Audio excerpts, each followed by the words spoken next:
This is a Fox 12 Show and Tell special.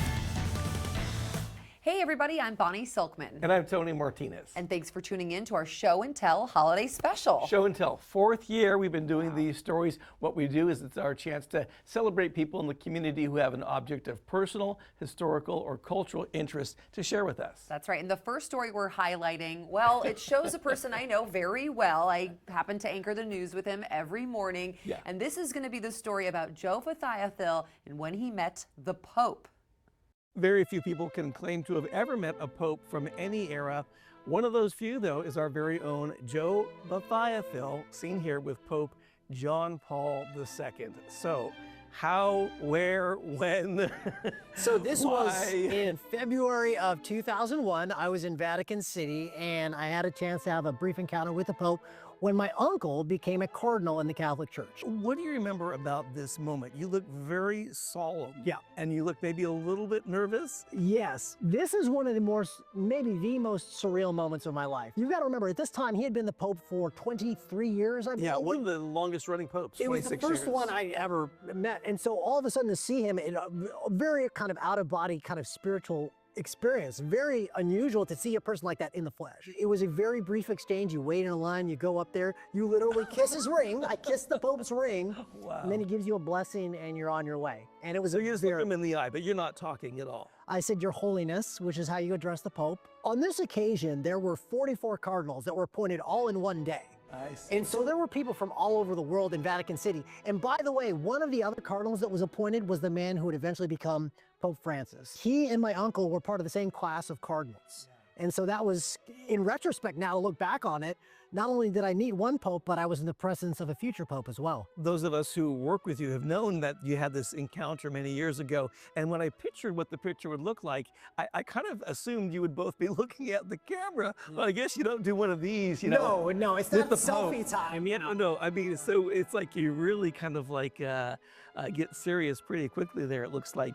And of course, this is all, because of your uncles. You have a family connection. And I know that, you have a real interest in history. And it feels like, with this moment, it kind of puts you in a moment of history. 1,000%. And that is one thing I took away from that moment, is that this ceremony that I'm a part of, this is something that stretches back centuries, more than 1,000, almost 2,000 years. Yeah. And you kind of see those historical remnants that are still with us in these traditions that carry on into the 21st century. My uncle actually participated in a conclave, because not every cardinal gets the chance to participate in a conclave. You have to be under the age of 80, and of course there has to be an opening while you're a cardinal. So he participated in the conclave after Pope John Paul II passed, and was part of the conclave that elected Pope Benedict. I literally saw him a couple years after the conclave, and I asked him about it, and the only thing he would say was, it was an incredible, amazing spiritual experience. He wouldn't tell me who he voted for, who anyone else voted for, how the vote went. Wow. None of that. They Even take it with his close seriously. relatives, he would not discuss the particulars about what happened in the Sistine Chapel during the conclave. Well, you're not wearing a ring, so I won't kiss it, but this is as close as I've come to meeting a pope, so let me touch you there. Thank you. No, seriously, thank you for sharing this part of your family's history with us. My This is pleasure. really cool. Thanks, Tony. Wow, what a remarkable story. Not just because Joe met the Pope, because I think for the first time in his life, Joe was speechless. Definitely a first there. And speaking of first, this is the first time that we've been sharing the duties of hosting the Show and Tell special. Yeah. And I took full advantage of that when I got to meet Oregon's new kid governor. This is the certificate awarded to Oregon's kid governor, and it belongs to our very special guest today, Rosie Lenenga, who joins us now. Nice to meet you, Rosie. Nice to meet you. What was it like when you found out you won? It was really, really surreal. We had an assembly, and we didn't know what it was for. We just walked down, and then it started showing videos for the Kid Governor program, but I was still really surprised when I won. 2025 Oregon kid governor is Rosie. Everybody was chanting and yelling, and it was wonderful. Were you surprised? Were you feeling pretty confident, like I have a good chance of winning this? I thought, I probably won't win, but at least I'll try. Congratulations, Governor. I had never really been to Salem before. I had only passed through on trips, and the Capitol building was so beautiful. I was so honored to be able to give my speech there and to be able to be inaugurated there. I'm so excited to work with all of my fellow cabinet members and to be able to work with all of you to make a change for the better.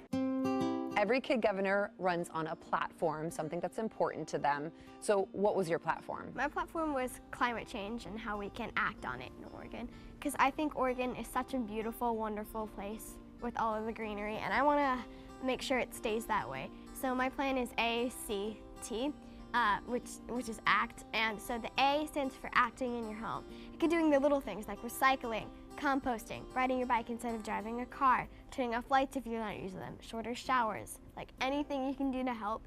The C stands for having class meetings, what you can do in your classroom to reduce like our carbon footprint, and the T stands for taking time to share your knowledge about climate change, because if every one of us takes the time to do so, everybody will be aware of the effects and want to help. Well, obviously, you love Oregon. I do. You love to get outside. Where do you think you get that love and passion from? I would say me and my dad, we love to go outside and hike and camp together. Because my mom and my sister are indoor people, they don't like to camp. Yeah, you got your indoor cats and you got your outdoor cats, right? Yeah, You're exactly. an outdoor cat. That's great. Any favorite places to go outside in Oregon with Dad? I really liked going to the coast. We went to the beach and camped there, and the sunset was really, really beautiful. It just made me think, like, we need to keep Oregon like this. All right, well, clearly you're a very busy lady, and you have to get back to math class, right? Yay! Your favorite subject. Well, thank you, Rosie, and congratulations. Yeah, of course. Boy, Rosie was so impressive. It reminds me, you know, that kids are so much more capable than adults tend to give them credit for. So she's agree. Great inspiration. And I loved your line about the indoor and outdoor cats.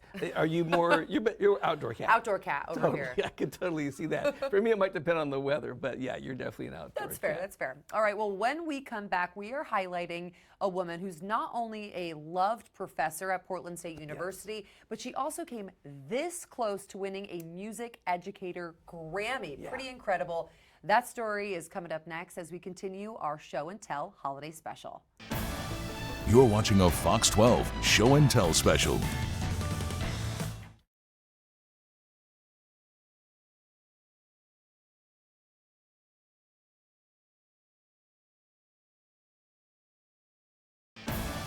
You're watching a Fox 12 Show and Tell special.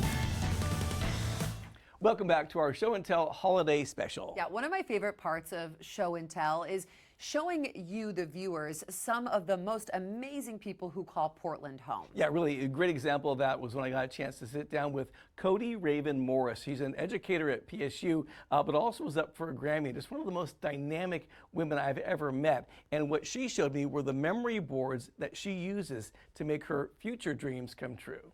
Let's repeat this for a while. You're still honored. So, Cody, great to finally meet you. It's a joy. It's a joy. PSU faculty member and Grammy nominee. Clearly, music and education have been essential to your life. I've always been in the arts. I'm grateful and honored and humbled to have a family that is made of a series of musicians, but not in a profession. It's just that art moved through us. We're from Louisiana. We're from New Orleans.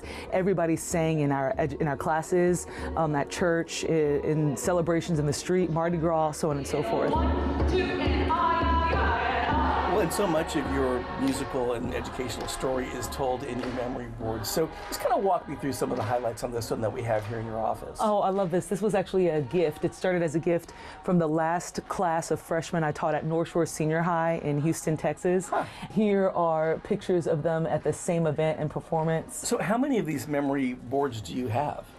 I'm in this office alone. I'm looking at 5 or 6 collections. It's the story of your life. It's the story of my life.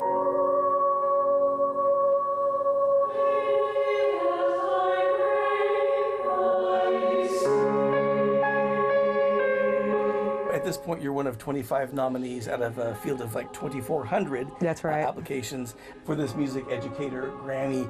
What does that mean to you? The further I am honored to be in the process, the more I feel a responsibility to advocate for arts education, for education in general, and a joy to share these stories and what education can really look like, what community can look like in the classroom. And I believe the work that we're doing here at Portland State with our social justice initiatives is taking music education from beyond something that can happen in the public classroom. Something that I think we're missing and longing for in present day is singing together, is making and creating together. What if you can't sing? You just haven't had me as a teacher, Tony. That's the problem. That's what I was saying. Yeah. You just need a lesson with Professor Cody. People are drawn to music for a lot of different reasons, and I know part of what the appeal is for you is that behind every piece of music that's written, there's a person who wrote it. That's right. So tell me about that. Music is the documentation of the human experience. Art is essential for us to maintain and celebrate each other's stories and to learn each other's histories. Where there is not art, there's an absence of knowledge. I know one of your students once said that it's clear that she feels there's more than just one teacher in the classroom. Yes. Tell me about that. I'm a master teacher because I realize that I'm a forever student. And if I lead by example and remember that I'm still a student, then I am open to the lens of what my students can teach me. We don't know at this point how far in the process you'll get. From the 25 nominees, it goes to 10 and then the 1. Have you dared to think about what you would wear to the Grammys if you go? Darling, of course. Okay. It's the main conversation that we're having. Because there's nothing wrong with dreaming, right? That's there's nothing wrong with dreaming, and it's fun. Are you going to tell us? Yeah. Wait and see. You guess you have to wait and see. Okay. Yeah. Well, you know what? I don't know if you're going to win the Grammy, but I know that you certainly do deserve one. So congratulations on an amazing Thank career. you so and we do much. wish you the best of luck on February 2nd. We hope to hear your name. Thank you so much. Great to meet you. Wow. Okay, we have to know, did she win the Grammy? Did not win. Oh. I was so disappointed. Yeah. Yeah, but lovely woman, and so proud of her of coming that far. She made the top 10, so Incredible. pretty close. Yeah. Well, definitely a woman connected to her Yes. past. And in this next story, we're also taking a trip back in time, back to a controversial time in U.S. history. Yeah, back to 1975. I met a woman who in that year was part of a huge humanitarian effort called Operation Baby Lift. Here's her story. This is a photograph of Twee Williams. Twee is my guest today, and this is a photograph from the actual flight that brought you to the U.S. from Vietnam when you were just 5 years old. So do you remember anything about this moment? Yeah, I remember the flight. I actually remember reading to the kid next to me. I remember meeting a couple of the service members when they came on the plane and things like that. So. The moments before boarding the plane in the video newsreels I've seen looked chaotic. Was that your experience? Oh yeah, very chaotic. I remember people getting shot and killed and bombs going off and guns, and I remember a lot of that. Yeah. And when you arrived in Portland, you weren't adopted immediately. My foster parents adopted me. Yeah. What was that transition like? Because you went from a completely different culture to living here in Portland. Yeah, I mean, my mom tells stories of how, I flooded the bathroom because it was the first time I had running water and, flushed toilet and things like that. So you were fascinated by these things? Still fascinated with running water. But, she said I wouldn't eat anything except rice for a long time. And then once I learned about pizza and things like that, I wouldn't eat the rice. So it was, the different transitions. And your parents, you're talking about Dave and Jenny Williams. Yes. And then you have 2 younger sisters, Becky and Michelle. Yes. What role does Vietnamese culture play in your life today, if any? I've kind of created my own person. I'm half black, half Vietnamese, and grew up in a white home. So I'm somewhere in that mix, and I'm okay with that. I went and met my mom in 2001. And then since then, I've been back 4 times. Are you in contact with anybody else from that flight or from that group of kids? Yes, we actually had a mini reunion a couple weeks ago in California. It was pretty cool. What are you talking about? We actually all just sat and talked about the memories we had from the flight. What's the common theme when you do get together with people who were adopted with Operation Baby Lift? Gratitude for a better life. Yeah, we were all just talking about how our lives would have been different if not for Operation Baby Lift. What is your life like today? I have a good life. I have a crazy life. So, you know, I have my own business. We do, you know, construction, and then I'm a full-time missionary, so I work with sports. So I travel the world and teach soccer, track, and lacrosse. And I do public speaking. Why is it important that we continue to remember this moment in history? There was a lot going on at the fall of Saigon. Whatever your thoughts are on the Vietnam War, I hate war. I mean, I served in the military for 8 years, and so I've seen, you know, both sides. And growing up in a war zone, war is horrible, but there's innocence in that also. There's always good, and if we can save the children from a life of horrible things, then we need to do that. So wonderful to meet you. Thank you so much for letting us spend some time and sharing your story. Yeah, this is really nice. Thank you. Wow, it was just an honor to meet her, and I love that she takes negatives and turns them into positives, not just for herself, but for everybody around her. Incredible and inspiring. And up next, speaking of inspiring, we're highlighting a local artist. She's become a social media hit for creating amazing pieces of artwork on common, everyday objects. That's right. We'll have her story coming up next when our Show and Tell holiday special continues. You're watching a Fox 12 Show and Tell special.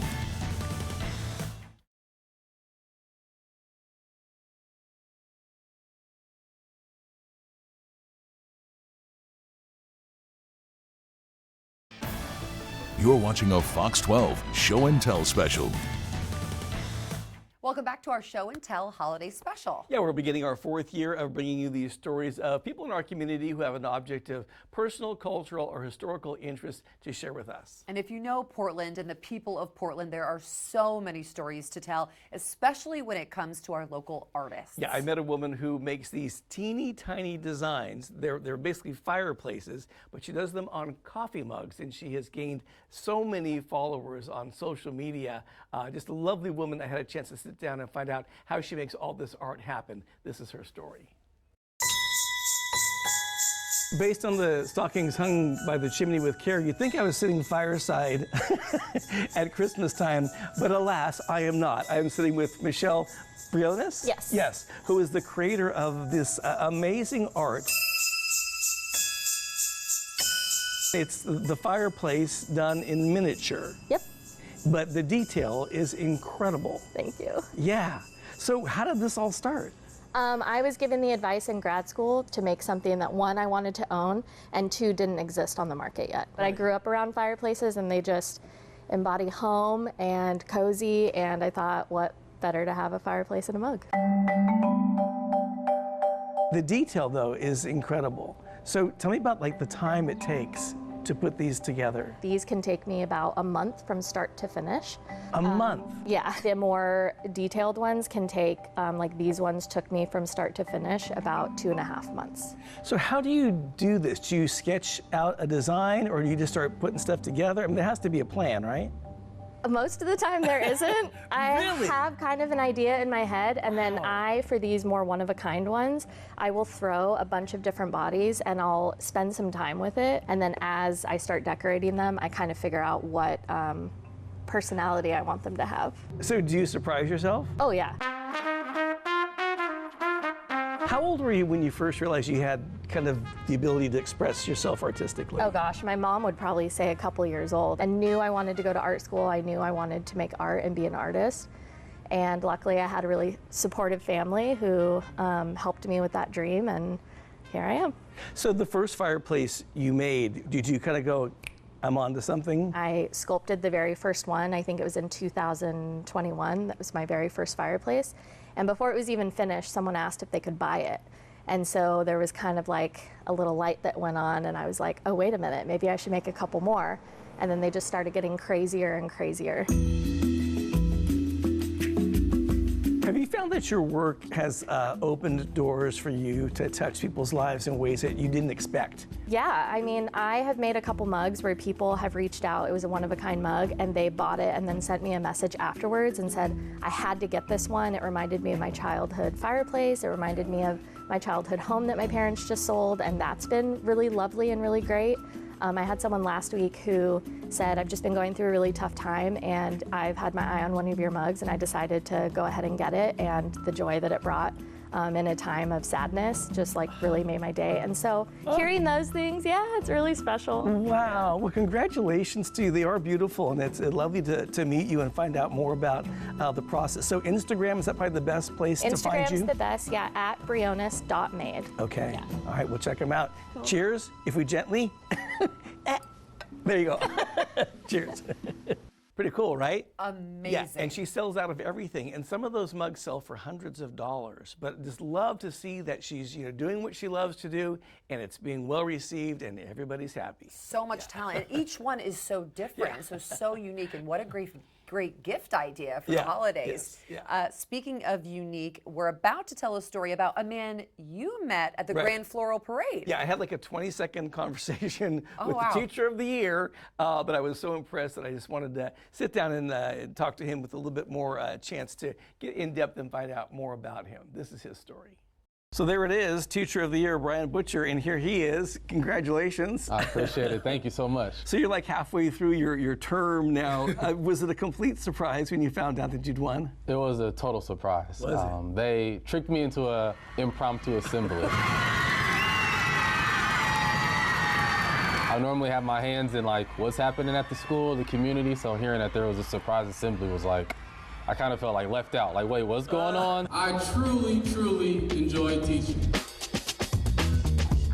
Well, I know you grew up here in Portland, and then you went to Grant High School, then Morehouse College. In fact, there's a great picture of you when you're in college with the inscription. What does it say? I want to be somebody my family can look up to? Yes. So it almost feels like a little bit of destiny kind of stamped all around you in a way. It's amazing. I think, yeah, that was taken when I was in college. It hangs up in Boise LA Elementary School where I attended. To see that was my quote, and then to see this now is kind of like, it's amazing. Yeah. Was teaching always the goal?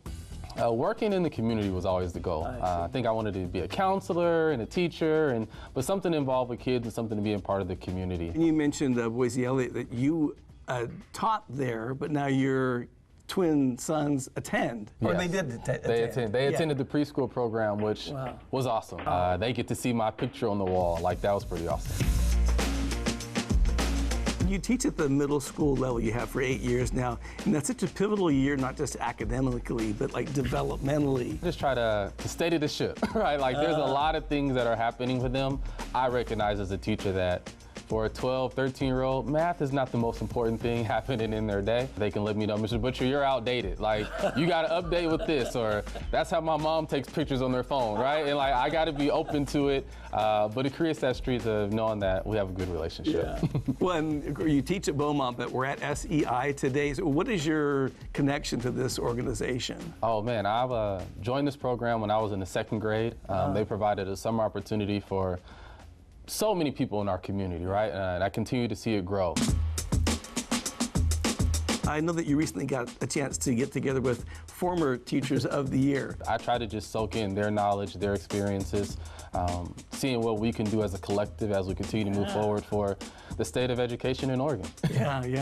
And I know at Beaumont you're part of the leadership of the Black Student Union. We created Black Student Union to just say, hey, we are not folks who attend Beaumont, but Beaumont is our school as well. And we want to spend a lunchtime together.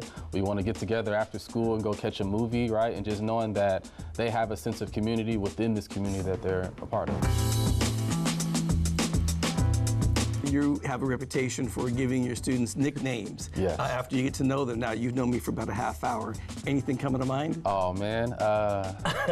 We talked about this blazer that you got on that's pretty fly. Okay. So that's how it starts. I get a little idea, and it just starts unraveling. So if you leave here, it's Fly Guy Tony or something like that, we'll be all right. That'll work. Congratulations. We're so proud of what you've accomplished, and it's to have you as a member of our community here in Portland. You give us all the reason to be proud. So thank you for that. I appreciate it. Thank you. You bet.